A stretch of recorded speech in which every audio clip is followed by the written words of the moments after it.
Hello, my name is Matt Bennett. Today I'm going to introduce you to some basic techniques in tattooing.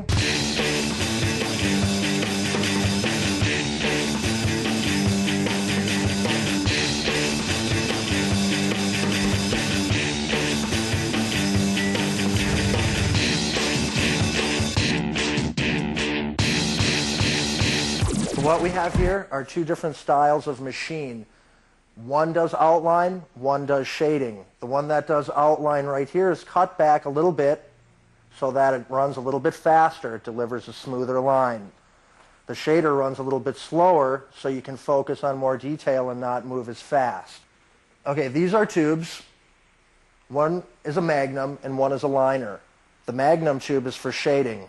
The shader needle that I'll be using today is a 7 mag. It has 4 on the bottom and 3 on top.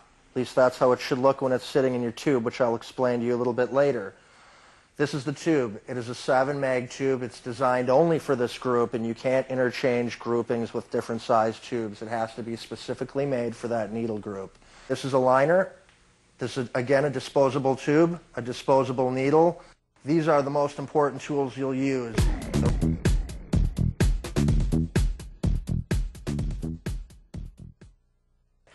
This is a tracing, or what is called a line drawing, of the dragon that we're going to be using today for this tattoo.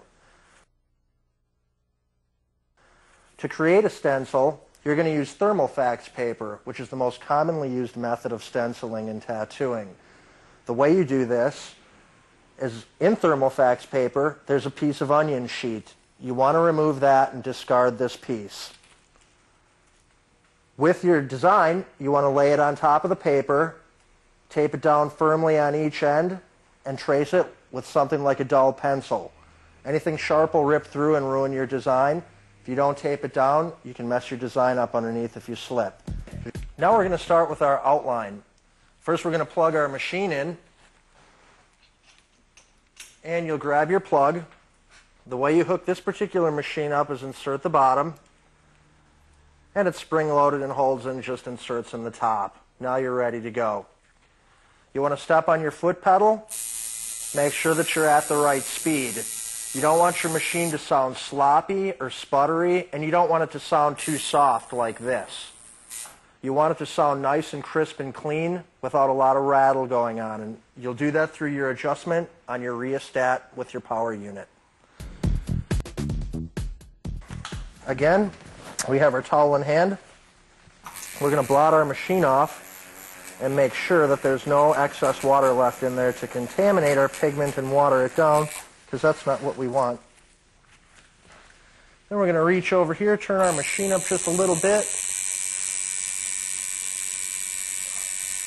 As you start to working with your machine, you can start to see it slow down as time progresses with the tattoo, as pigment will get bound up in the tip and start to actually slow the machine down.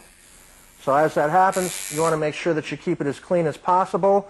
And if you can't keep it that clean, turn your volume up a little bit. A little extra power will bring you right back up to where you need to be. And we're going to work from dark to light. In tattooing, the theory is working from dark to light. So say if I were to start my white pigment in this tattoo, and then I were to go to add blue, my fresh, crisp white would turn out to be a light blue. So we always want to make sure that we work from dark to light.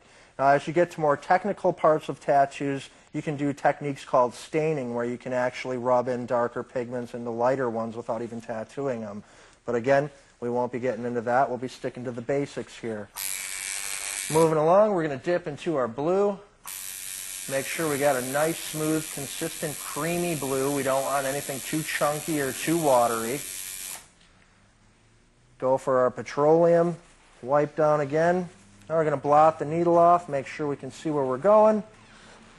And now we're going to start laying blue, shading similar to the way that we laid the black. As we're laying the color over the black, don't be afraid to go over the top of the black with it. The black is an accent that'll make the existing color look like a darker shade, which actually works out really cool when you're moving along.